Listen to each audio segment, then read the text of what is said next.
Kylian Mbappé quitte le Real Madrid, fin d'un rêve, début d'une faille. Avant de commencer, si c'est la première fois que tu passes ici, je t'invite à t'abonner, c'est gratuit, ça prend 2 secondes et ça fait plaisir. Merci beaucoup à toi. Madrid, octobre 2025. Il est des départs qui ressemblent à des tremblements de terre.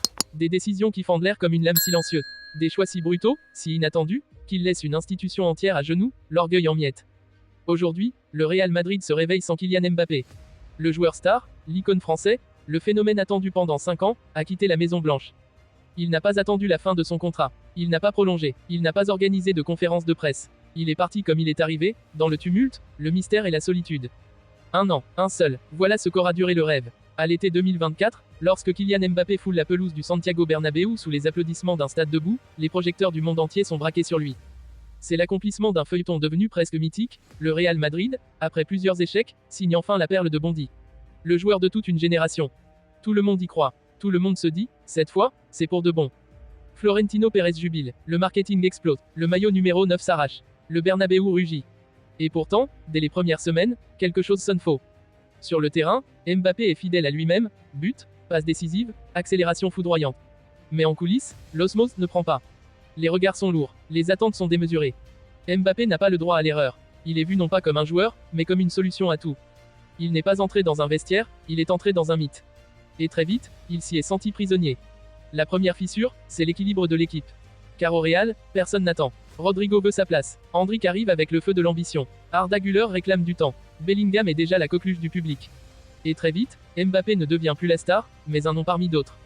Il marque, oui, mais il partage. Il partage trop. Et lui, qui a toujours aimé être le centre de la galaxie, se retrouve à graviter dans une constellation où chacun réclame sa part de lumière. Le deuxième choc, plus profond, c'est le vestiaire. Il pensait y trouver une famille. Il découvre une hiérarchie froide, ancienne, silencieuse. Au PSG, il était écouté. Ici, il est observé. On ne lui parle pas. On l'évalue. Chaque geste, chaque mot, chaque attitude est scrutée. Il a 26 ans, mais on le traite encore comme le nouveau. Et puis il y a la langue, la culture, le silence de certains. Il confie à ses proches, je joue dans le plus grand club du monde. Mais je n'ai jamais été aussi seul. Et enfin, il y a le coup de grâce. L'arrivée de Julián Álvarez. L'ancien joueur de l'Atlético de Madrid, que le Real vient de faire signer dans un acte de puissance absolue, prend une place inattendue dans le vestiaire, et sur le terrain. En quelques semaines, Álvarez séduit. Il enchaîne les buts, il parle peu, il agit, il incarne ce que Madrid aime, le joueur discret mais décisif, collectif mais impitoyable. Et là, Mbappé comprend. Il ne sera plus jamais le seul roi. Alors, il prend sa décision. Il n'appelle pas Florentino Pérez. Il ne prévient pas Ancelotti. Il consulte ses avocats. Il demande une clause de libération. Il prépare son départ comme on prépare une évasion. Pas par colère, pas par vengeance, mais par instinct de survie. Officiellement, la version livrée est laconique, Kylian Mbappé quitte le Real Madrid pour entamer un nouveau chapitre de sa carrière. Officieusement, tout le monde sait, il n'a pas trouvé sa place. Les destinations possibles se bousculent. Retour au PSG, peu probable.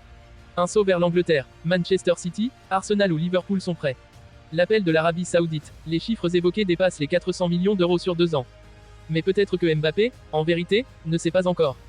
Il veut respirer, il veut réfléchir, il veut redevenir Kylian, pas juste une marque. Au Real, c'est le choc. Le club ne comprend pas. Il avait mis tous ses espoirs en lui. Il avait construit un plan marketing, une stratégie sportive, une dynamique d'image. Et là, tout s'effondre. Les maillots en boutique sont retirés. La campagne, Mbappé X Madrid, est arrêtée. Le silence de Pérez est lourd. Trop lourd. Et les supporters, eux, ne savent plus quoi penser. Certains parlent d'une erreur de casting. D'un joueur trop starifié, trop individualiste. D'autres, au contraire, défendent un homme qui n'a jamais été vraiment accueilli. Mais tous reconnaissent une chose, c'est une page blanche qui s'ouvre. Un vide qu'il faudra combler. Et pourtant, la vie continue. Le Real Madrid, comme toujours, survivra. Il a connu des départs plus grands. Il a enterré des légendes. Mais celui-là laisse une trace étrange. Car Mbappé n'a pas échoué. Il n'a pas trahi. Il n'a simplement pas trouvé sa place. Il quitte Madrid, seul, à l'aube, sans cérémonie. Il laisse derrière lui une ville en suspens. Et un club, sans roi.